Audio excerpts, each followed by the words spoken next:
2024 একদম শেষৰ দিনটোৰ ৰাতিপুৱা আজি পাকঘৰত এয়া আমি বনাই আছোঁ ফুলকবি গাজৰ আলু মটৰ এনেকৈ এখন মিক্স ভাজি বনাম আৰু এইপিনে হৈছে ইয়াত দালি আৰু এইপিনে মটৰৰ বাকলি গুচাই আছোঁ আৰু ইয়াত ৰেডিঅ'ত চিত্ৰগীত চলি আছে।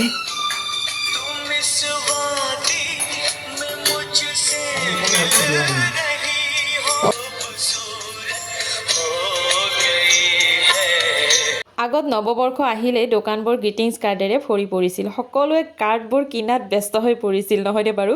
কোনোবাই আকৌ হাতেৰে আঁকিয়ে গ্ৰিটিংছ বনাইছিল। সেই কথাবোৰ এতিয়া সাধু কথা যেন লাগে নহয়নে বাৰু? পাকঘৰত যে অকল ময়ে আছোঁ সেয়া নহয়, এখেতেও আছে মোক কিবা কিবি অকণমান সহায় কৰি।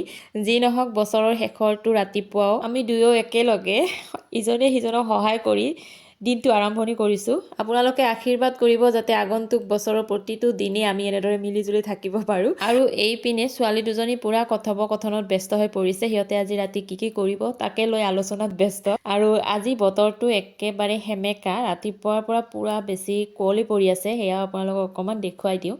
এইকেইদিন অৱশ্যে এনেকুৱা কুঁৱলী পৰা নাছিল, আজি একদম তামাম কুঁৱলী পৰিছে। ৰাতিপুৱাৰ পৰা পূৰা একো নেদেখা হৈ আছিল, এতিয়া অকণমান ওলাইছে। 2024ৰ শেষৰটো ৰাতিপুৱা ফেচবুকত এনেদৰে সাঁচি ৰাখিলোঁ।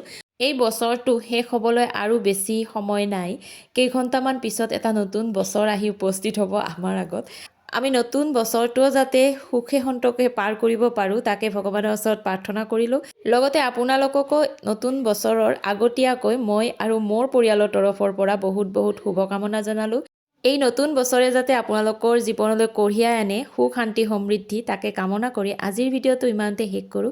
আকৌ লগ পাম নতুন এটা ভিডিঅ'ৰ সৈতে। আজিলৈ আহিলোঁ, বাই বাই।